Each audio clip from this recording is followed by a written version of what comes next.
3 months ago, Mediavine kicked off more than 500 sites from using their Journey by Mediavine ads platform. Now, the reason that those sites were booted off were things like AI content, AI image usage, as well as having templated content such as listicles. So I started digging into who Mediavine is working with, when this started, and what exactly are they looking for in terms of, the tool that they're using to boot these sites. Okay, here's what I found. About 12 months ago, Mediavine on LinkedIn announced that they had a new partnership with deepsea.io. Now, I've never heard of this company, until I started digging into this. They started, I think it was 2020 was when I noticed they had started, and they were all about helping advertisers prevent running ads on sites that were basically kind of like running a scam, right? Like pop under traffic, things like that, to inflate views to earn more money from ads. And that's cool. I have no problem with that. But now they're being used by Mediavine and other networks to identify what they're calling MFA, which they term as made for advertising sites, because they think that these sites are low quality and they are hurting advertisers. I don't really have an opinion on that one way or the other, but I have seen a lot of collateral damage from this fallout from Mediavine, booting these sites. So clearly they have this system where they're scanning these sites on Mediavine, and it's not really working. So I wanted to know more about DeepSea, how they work, what their platform looks like, how are they categorizing these sites as MFA? What can publishers do to avoid getting tagged, in this DeepSea platform? So that's what we're going to look at in this video today. So like I said, 12 months ago, Mediavine posted that they were working with DeepSea to help monitor the sites that were on Mediavine as well as Mediavine Journey. Then you can see here, I think it was actually on the same day. We have the founder or co-founder, it looks like, of DeepSea also mentioning that they have this new amazing partner, Mediavine, where they were looking at MFA sites. It looks like it's made for arbitrage, not made for advertising. I quoted that incorrectly earlier. And you'll notice here Mediavine commenting on this LinkedIn post, how excited they are basically to be working with DeepSea. And like I said, that was 12 months ago, and it's just been 3 months since Mediavine had that first mass purge. And they've done a few more purges of sites since that very first one. Now, before we dig into DeepSea and what I have discovered in the months of research I've been doing, I just thought it would be interesting to look at this tweet here from DeepSea back from 2023, September. They were replying to someone saying, OpenAI also admits that AI detection doesn't work. So I just think that's really rich, since this company, is promoting this platform to help, companies like Mediavine identify sites that have AI content and AI images and then get rid of them. While they've also noted here that, it doesn't work. So just thought that's an interesting tidbit before we get started. So the first thing that I want to point out to you that I discovered is a blog post just from the deepsea.io blog here. It is from 11 months ago, so this is 1 month after they publicly announced they were working with Mediavine, where they had made an update to their definition of MFA. And you may think, why does this matter? Because it gives us some clues as to what their platform is looking for when it is scanning all of those sites on Mediavine. Let's scroll on down and I'll show you the important parts here. Okay, so we have 5 things here that they're looking for in sites when they're classifying them as MFA. And I see, actually, it is made for advertising, so I wasn't incorrect the first time. They've just changed what that A is standing for. So the thing that I really noticed here are number 4 and number 5. Generic content, which they describe as non-editorial or templated, which would be listicles, and low quality content. Number 5, usually poorly designed, templated website designs. Now, I really want to stress that part because when I did my other videos on this purge that was going on with Mediavine, I mentioned that I had discovered in my research that they had mentioned specific commonly used WordPress themes, and I saw people, online basically saying I was crazy for saying that. I'm going to show you more than one reference to that. This is the first one. Then as we scroll through this blog post, they're kind of expanding more on these 5 things that they've listed. I think for most people who, have niche sites or sites that are getting, say, Pinterest traffic, the first 3 are kind of not relevant for most people. Although one thing that may trip up some of you is the high percentage of paid traffic sourcing. So if you are, running ads on Facebook to get likes, and you're trying to do arbitrage there and send people back to your site where you have an article with a high RPM, so that may trip you up there with number 3. The high ad to content ratio, I couldn't help but laugh when I read that because I was thinking of how usually, like at least in my experience, when I've had ezoic ads on a site, they've just been like plastered with ads no matter what I do. So I suspect a lot of ezoic sites basically are getting flagged for number 1 there. But let me just keep going here to show you. So this is basically talking about this is the criteria that they're looking for to flag these sites to go on their big master list of sites that they're trying to build to prevent them from getting monetized anywhere. And number 4 and number 5 are both being flagged with what they're calling a template site. So common WordPress themes, nothing unique there, non-editorial or templated content. Mediavine has said that they're targeting listicles. Clearly, listicles are considered templated content here. The next thing I want to show you is this YouTube video. I don't remember exactly where I found it, either on their Twitter account or their LinkedIn. It is from 4 months ago. Because they had an overhaul of their tool that publishers that people like Mediavine are using. And what I like about this is it kind of gives us a glimpse of what they are flagging, a little more specific here. I'm going to try to maximize this video so that it's easier for you to see on your own screen. I'll also have a link to this video in the description below if you want to watch the entire thing for yourself. But what I've done here is I've paused it at about 40 seconds in. And I'm also going to mute it so we don't have the guy who's on here talking over me, because I don't think he says anything, important. So let's see here. So this is, they're using an example here of a site that has quote unquote risk signals for people who are running ads. It's showing they have high quality. But then there are 3 risk factors at the bottom. And the one that really caught my attention here is the weak inbound link profile. That is categorized as a discoverability problem. I find this really odd that this is something that they're looking for when looking for sites that are designed, to basically run up advertising revenue. Because a lot of us in the past were buying, aged domains. So there wasn't going to be a weak inbound link profile. And just thinking about that makes me think there's a flaw in this tool that's being used by Mediavine. And this may be why we're seeing some sites get, flagged when they're not really actually low content quality. So I just find that super interesting. We're going to see this again in some of the other things I'm going to show you. But just keep that in the back of your mind, because I think that's super interesting that this is something that DeepSea has identified as a sign of a quality versus low quality website. The next thing I think that is really important for you to pay attention to, and again, I will put these links that I'm showing you in the description below so that you can, investigate them on your own, is this blog post they did a year ago, and it looks like it was updated in July of last year. Tackling templated sites. This is where we're going to see again what I told you about in some of the earlier videos on this very topic. The things that you're doing that are putting you in this bucket as a low quality, made for advertising site, when you're probably just using, a really good theme that just happens to be popular for your WordPress site. Let's scroll on down here and I'll point out the most important things that I saw in this.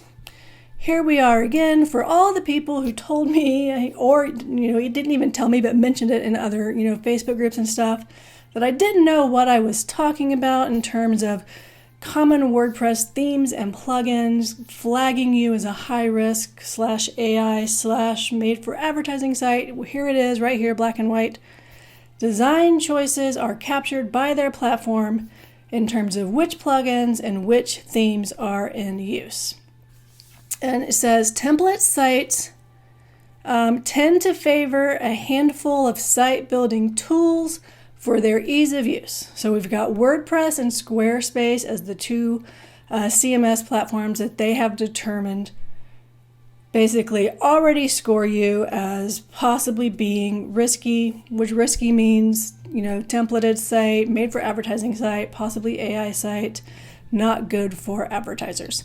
So obviously the simple solution here is to not use WordPress or Squarespace if you don't want to get caught up in this scanning that's being done by Mediavine with the DeepSea tool. It's not as simple as that, right? Nobody wants to be hand coding HTML sites or anything like that. You could always use a platform like Ghost, for your site or anything else that's out there. But I do think this is interesting that using Squarespace or WordPress as well as popular themes and plugins kind of automatically groups you in this potentially bad bucket. I'll scroll on down here. They give you an example of a site that fits, their requirements for being risky. Days in Collinsville, which I think I've seen this site in the past. I think it was an expired domain that was picked up and repurposed into some type of niche site. Yeah, you can see here when they took this screenshot, 12 things you should never do right after Botox. And they actually mentioned that this was a Days in booking page.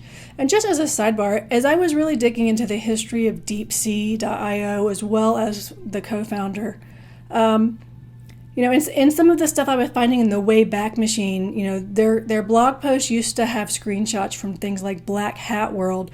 So this platform is clearly co-created by someone who was in, the industry, SEO, niche site, affiliate sites. So I just find that kind of interesting that he's no longer doing that and he's doing this instead. So, you can think about that and take what you will. But he clearly knows, that it used to be Days in page. An old SEO hacking trick it mentions here where someone buys an expired domain. So I feel like this type of knowledge isn't common outside of our industry, right? So I feel like this guy was probably in the industry at one point. The question is, why is he no longer in the industry? I have my own theories on that. I'm sure you can come to your own conclusions. So what do we have here? The site was built with WordPress, GeneratePress premium theme, 2,000 other root domains using only that plugin, which made it an outlier. So that is kind of interesting about this site, that it only had basically a premium theme and no other plugins. Of course, that is assuming that their tool can accurately tell what's going on, under the hood with a WordPress site. I would assume that they're paying for a lot of different APIs, like Built With, could give you this kind of information, how many other sites are using this. I don't know if that's what they're doing or not. That's just basically my theory. Then it says the GeneratePress theme they choose is extremely common, being seen across nearly 40,000 other root domains. But here's where it gets interesting, because now we're moving beyond WordPress theme. We've got author trust signals here. Admin author byline. I feel like most of us know that we don't use admin as an author name or a login for our WordPress sites, because that's just like a surefire way to get your site hacked. But apparently they're using this as a trust signal for authorship for sites. Let's see here. Along with another obvious low quality author sites, we found that template sites often will insert the domain name minus the TLD as author. So that's going to be something like, let's say, like Backlinko. That's a well-known site everyone knows. So it would just be something like Backlinko as the author, for backlinko.com. Let's see, they are working on growing their database of authors. I find it interesting that they are building a database of authors. I can see that being something in the future where they say, historically, we see Shauna writing on Skip Blast and this site and this site and this site about, SEO and making money online. And all of a sudden, we're seeing Shauna writing on this gardening site hold on, something's going on here. So I think that that's going to be kind of what they intend on doing with this database of authors. Let's see here. So it says, we're looking for something that could resemble an actual human name. I think most sites do that these days. I don't know that I come across many sites in the wild that have admin as, the author name, but maybe I'm on the wrong sites, right? Then we have some more information on what their tool is looking for in terms of low quality text and spammy content. Now, I do find it interesting that this starts out here saying that AI detection is not something that can be done reliably. Like I said, this was published a year ago, but I've seen screenshots from their tool where AI content and AI image detection is something that the tool is spitting out for people, who are paying for it. So even though this says it's not something that can be done reliably, they're still offering information on this for people like Mediavine. So that's just an interesting side note there. But it says here, even though it cannot be reliably detected, they have a white paper that they used when they were building their detection systems within their tool. Basically, they give them all the classifiers. So my thought is someone who is way smarter than me can probably take this research paper, use that to code up something where you can see exactly what these classifiers are and then run your content through it. Like if I was somebody who could do a SaaS and who was into coding and things like that, this is what I would do right now. I would take this research paper, use it to spin up a SaaS, charge people, $20, $30 a month to run all their content through it, knowing that at least Mediavine is using this system, right? So that would help you go undetected. Because while I think AI content when it first came out was pretty terrible, these days what you're getting is pretty good for the most part.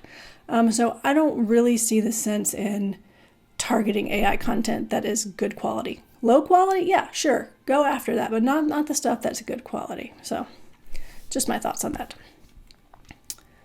So they have 4 distinct types of documents that are scored the worst by the models, using the classifiers in that paper. So like I said, I think someone who is smarter than me could use this to kind of reverse engineer what this platform does and make it easier for people who basically don't have bad intentions to not get targeted.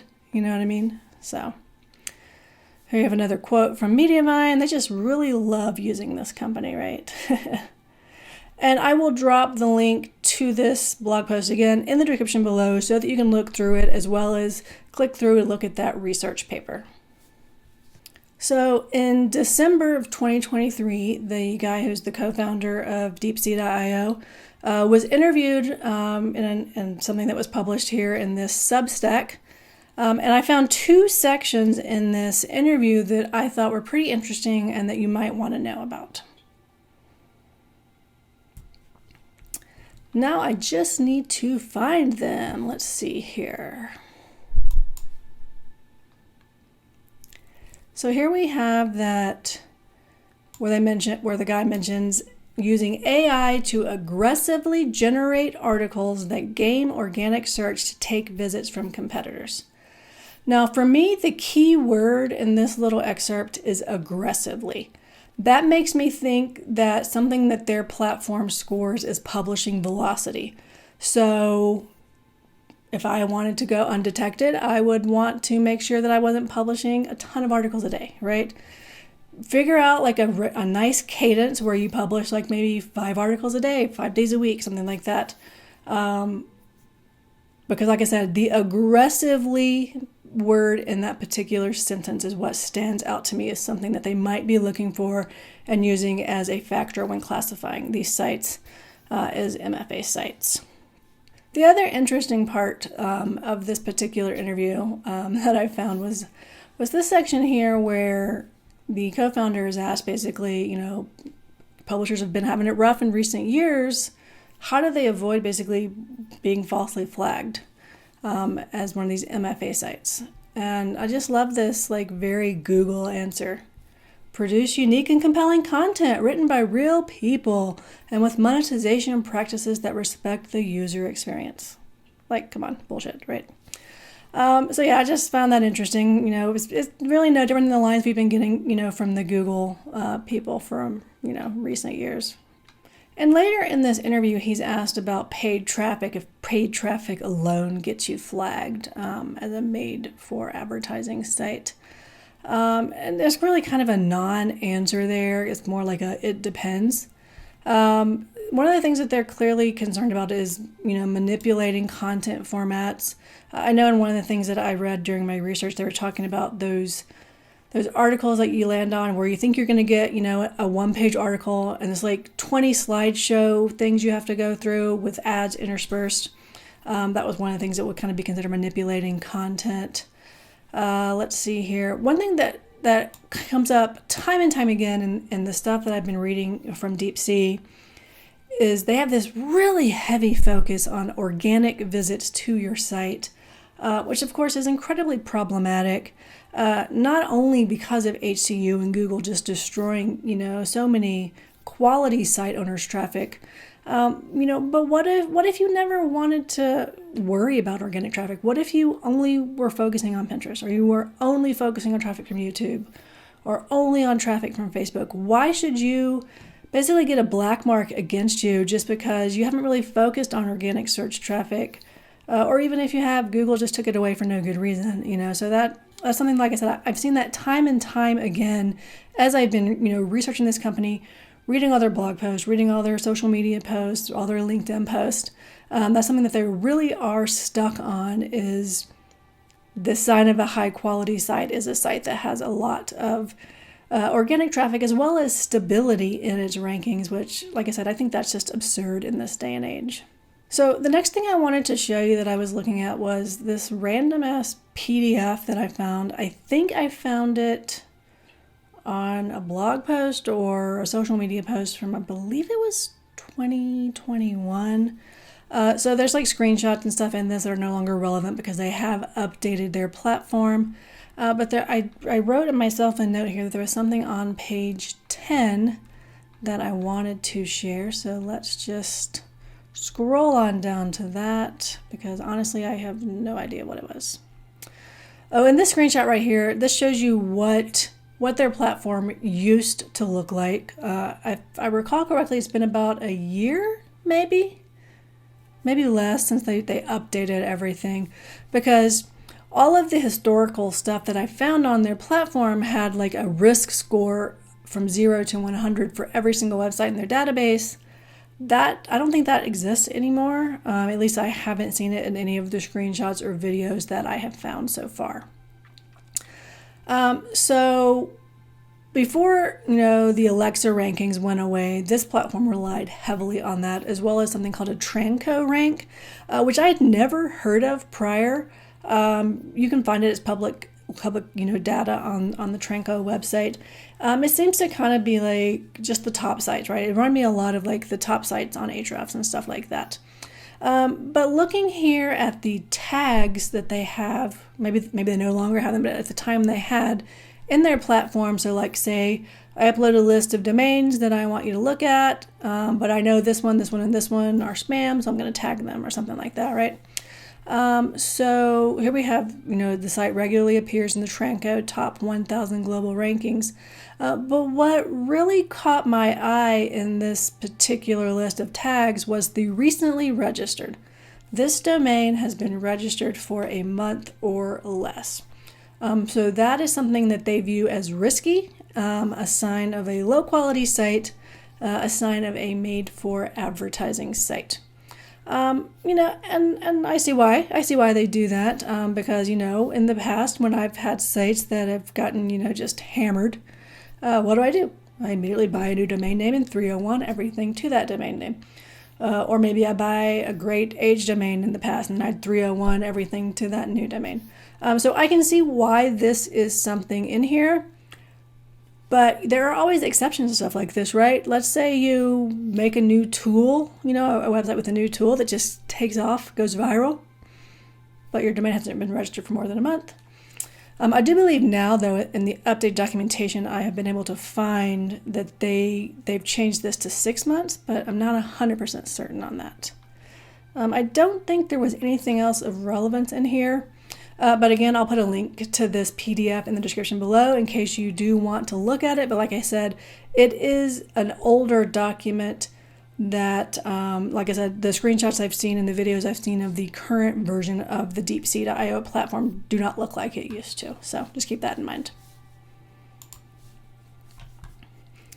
The next thing I wanted to point out is this tweet I found, which is from July of 2022. So it is old, but I do think it is worth pointing out to you because they were looking at Facebook pages that exist, primarily for the purpose of ad arbitrage. So say I have a travel site on Mediavine that gets, $60 plus RPMs. It probably makes sense for me to, run paid Facebook ads to my Facebook page so that I can get people to click through an article, onto my site where I'm getting, say $65 RPM for every 1,000 views. So that's clearly what they were looking at. And I've not really seen any other reference to this on any of the research I've done on this particular company.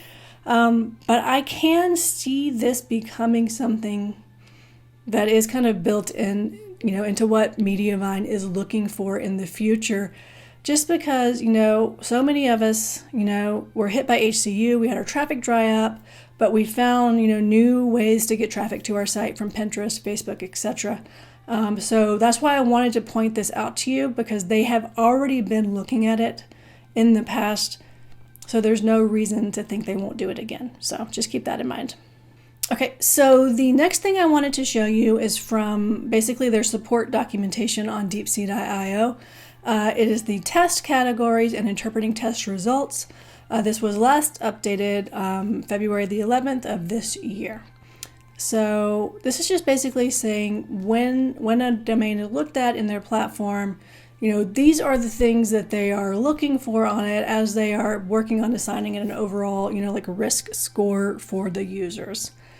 And here we are again with organic, can a person discover this content organically? And what they mean by organically is in organic search, which again, like I said, is problematic because of the way search is working, in this current atmosphere.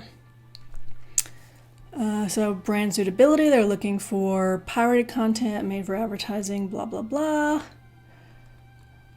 Let's see here. So here we are again, made for advertising. This domain is confirmed to source its traffic inorganically. That's going to be social media traffic, paid traffic via ads. Has an excessive ad experience. Like I said, my past experience with Exoic would qualify for that. These sites have been manually verified to contain the most excessive clickbait.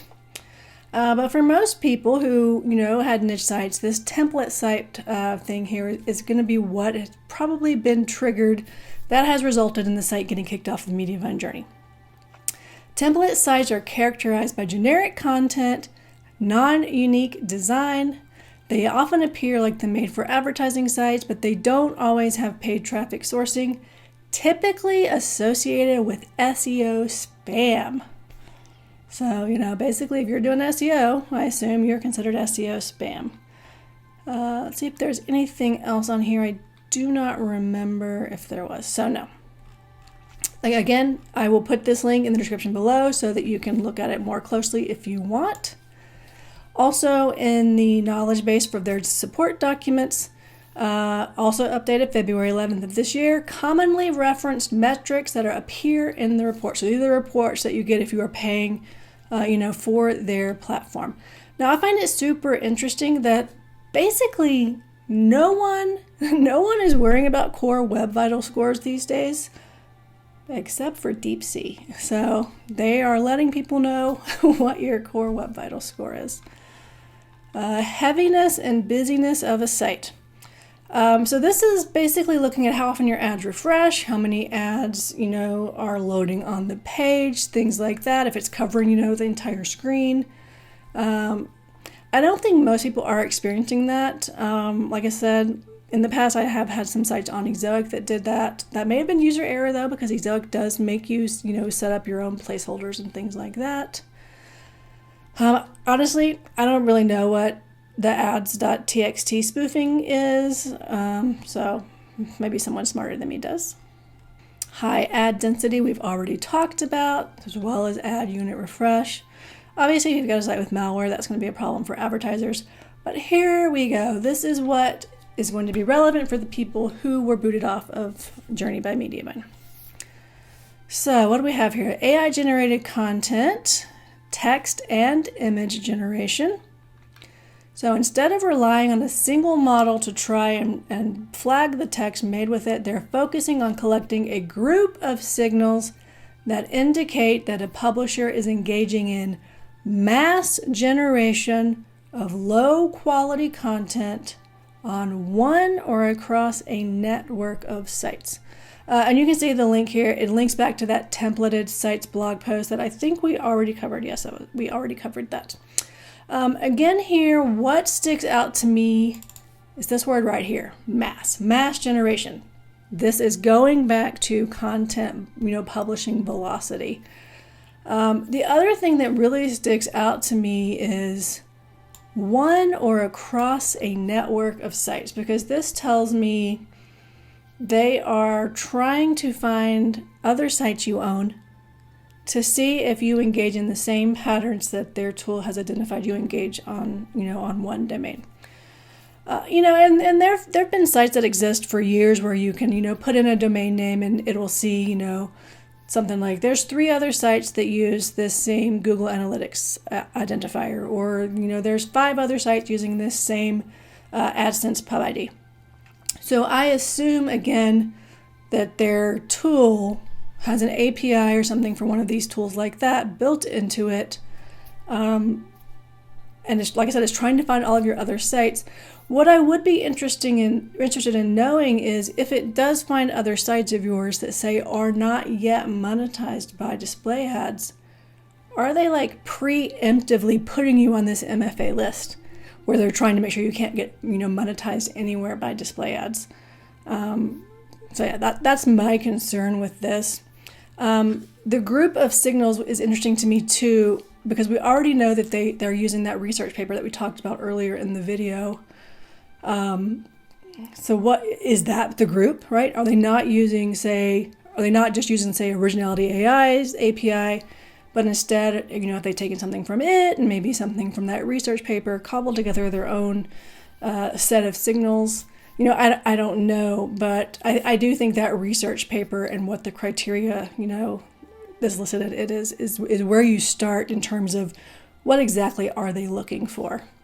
Okay, I think it's also worth noting that AI image detection is part of this tool, although this blog post, which was updated in February of this year, does say it is in beta. I don't believe the content did say beta. No, so just the image detection.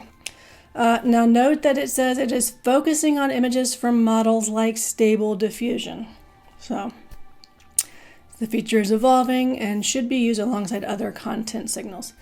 A high proportion of detected AI images can indicate low quality or low effort content, but I do love that they say false positives are always possible, because Mediavine has really proven that they're going to err on the side of caution, right? Over a large sample size, this metric, combined with authoring metrics, which we already talked about, can be a strong indicator of overall content quality.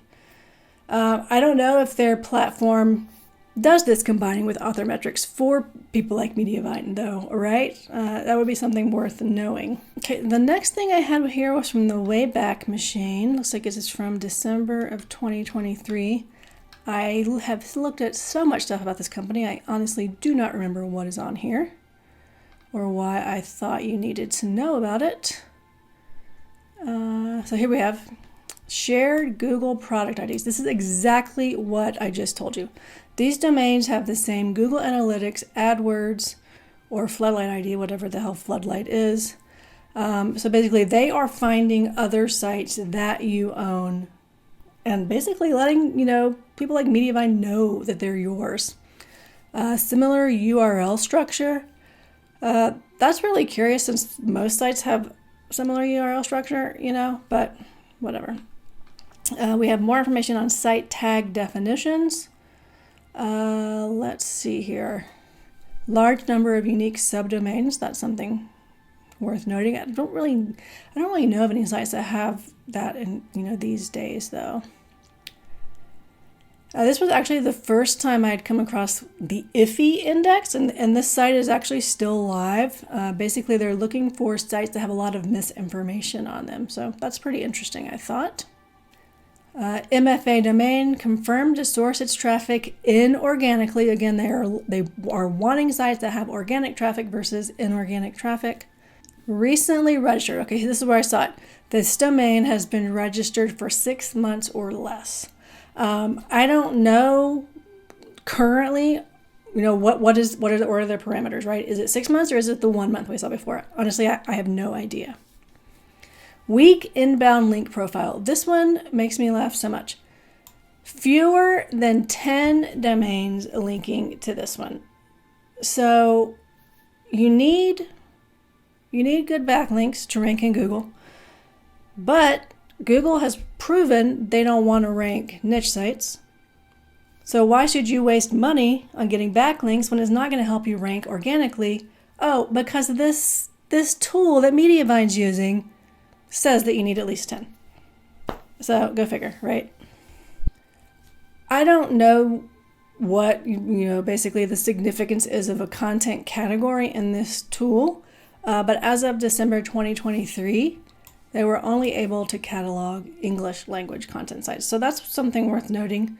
I assume, like I said, I don't really know in the context of this tool what the content categories mean, but something to note if you are basically not doing an English language site. Okay, so this next thing I want to show you is another YouTube video. It is from February of 2021. So like I said, the current platform no longer looks like what you're going to see in this video. It's an unlisted video. I don't remember where I found it. Could have been LinkedIn, could have been social media. Doesn't really matter at the end of the day where I found it. But I do want to show you something that caught my eye here. Let's turn the sound off, enlarge it so you can see it better. I don't even have to press play here. Hopefully you can see this. They were talking about looking at the link profile of the sites, as they basically are scanning. This tool scans them and gives, that risk score. And for type of inbound connection, it detects redirects.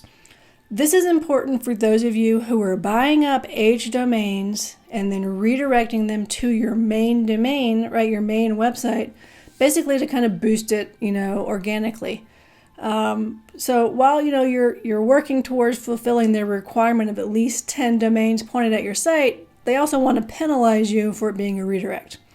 Although what's really bizarre about this particular screenshot in this video is that of these redirects, all of them are given an A level risk, so no risk except for one which is given a B level. And I think we all know that if we're redirecting sites to our domains, it's not for like a white hat reason, right? So seeing this makes me wonder, how good is this platform, right? How good is this tool if it's classifying redirects as no risk? But, that's just me. So the next thing I wanted to point you at is I was looking at the LinkedIn profile for the guy who's the co-founder that we started out with.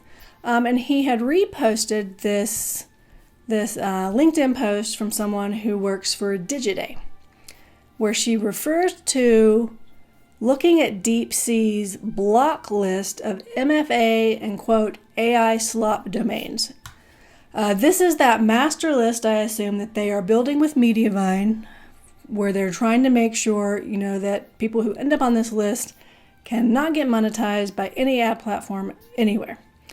It is troubling to see that there were over 17,000 domains in it in 2024, and as of May 2025, over 108,000. Thanks, Mediavine, right? And of those, almost 97,000 were categorized as AI slop. And they're saying that's a conservative estimate, right? Now, I actually have that article open and I wanted to show it to you. That's not the right article.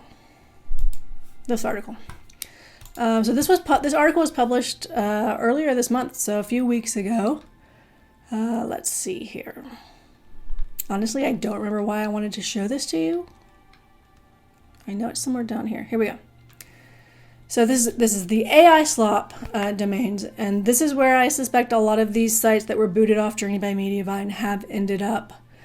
So what are the telltale signs of a, quote, AI slop MFA site?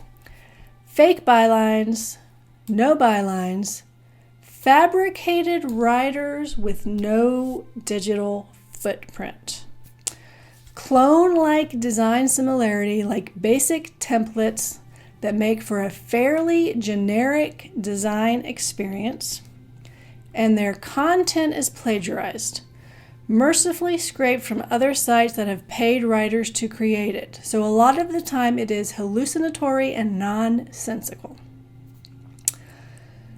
So there's a lot to unpack there, right? So let's start with the writers with no digital footprint.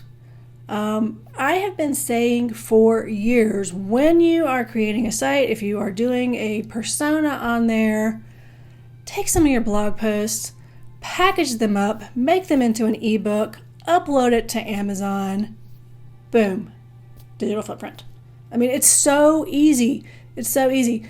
And, even if it's not a persona, let's say you are, you only have one blog, one website, you're not published anywhere else. Why should you be punished for not having this digital footprint that this tool wants to see? Like I said, package together some of your blog posts, make them into an ebook, upload it to Amazon. It literally costs you nothing to do. And then you have that digital footprint. You can also get that digital footprint by guest posting on random sites, that are relevant to your niche, showing that you are always writing on the same topic as the topic of your website.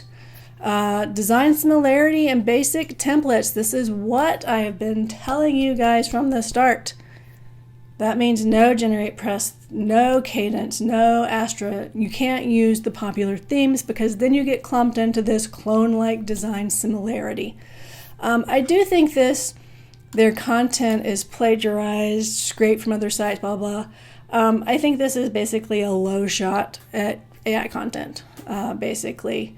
Because, we all know that the AI, has trained out all of our writing, all of our sites.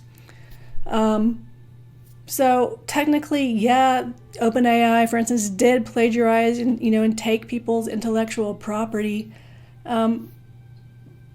But most of the time when people are using these AI content tools, these days it's passing plagiarism detectors. It didn't used to. Early on it didn't, but today it does. So I think that's kind of a low shot, right? And like I said, they're calling them AI slop sites. So that is definitely a low blow at people who are using AI to write content for their sites. And the final thing that I discovered in my research that I wanted to show you is this post that was also on the co-founder's LinkedIn from 3 months ago, where he mentions basically, and I saw this actually referenced somewhere else, where he said basically that they want to be transparent and that any publishers who contact them, they will let them know if they're on their big list, of MFA or AI slop sites. But this thing that he has reposted on LinkedIn refers to, let me see what the name of the company is, the Brand Safety Institute. I don't know anything about them, but apparently they're big in terms, of advertising online. They have made supposedly a tool where any publisher can contact them to basically, be told like, hey, I'm on this list, right? And I was like, oh, that is great for people who, have already been booted by Mediavine, were kicked off a journey. I want to know, basically, am I on this list? So I went out and I found the tool, which I will link to below, because I really thought it was just going to be like this tool where, I put in a domain and it tells me, yeah, it's on the list or no, it's not on the list. No, it's not that simple. I mean, it says it's simple. It says it right here. It's not that simple. You have to basically apply with your quote unquote corporate email address. So that's going to mean, an email from the domain, of your website. I don't know why they want you to do this bullshit where you have to do this DNS validation. But whatever. So you have to go through all these hoops. And if they can verify, that you are in fact a representative of the site, then they will let you know if you are on this big, massive list. So I will link to this tool, this thing where you can apply for this tool below. But do know that it is not as simple, as it says it is right here. But I like I said, I thought it was worth mentioning, since we have covered, that DeepSea has this massive list. What was it? Over 100,000 sites. I think it was 108,000. Yeah. And that's not a list you want to end up on, right? And I can't find reference to it, but I feel like I saw, this guy, Rocky Moss, mentioning that how they wanted to be transparent, and if you contacted them, that they would let you know if you were on the list and tell you how you could basically get off the list. Though I assume it's going to be that same line that we saw earlier: unique content written by humans, blah blah blah. So keep that in mind if you do contact, DeepSea, or this was a Brand Safety Institute through the tool here. That you may be told that you're on it and be given that kind of bullshit line of how you get off of that list. And I don't know what to tell you if you're collateral damage here and you're on the list, you were kicked off a Journey by Mediavine, and you handled all your content, right? Because I've talked to people who have experienced that, so I know that some of you are out there. But I do think that, Mediavine, they've not been transparent about how they are, basically selecting these sites that they are essentially charging with the crime of being, AI slop here. That's why I did all this research. I actually started researching DeepSea before the big purge that Mediavine did of all those sites on Journey. And I have continued that research, up until this week. Put it all together for this video for you guys. So I know this is a long video, so if you have made it this far, thank you so much for watching. I hope it has given you basically a bit more information in terms of, what the hell is going on at Mediavine, right? Like, do I have to worry about losing the monetization on my site, if I've used a little AI, or if I'm only using AI images, or if I've got all listicles, things like that. I have found as much information as I possibly can for you about this. And I've actually applied to try to get a demo of their tool, because I would really like to get in there, play around, see what's under the hood. I did apply with, my actual name though, so I suspect I will not be given access. But, time will tell. We'll see, right? So yeah, if you have any questions about anything that I've talked about here, feel free to, leave me a question in the comments below. Like I said, every link I have shown you, you can also find in the description below. I can't guarantee any of those things will stay up, especially the tweet where they basically say you can't detect AI, which I thought was really funny. But yeah, if you have any questions, like I said, drop them in the comments and I'll get back to you when I can. Thanks.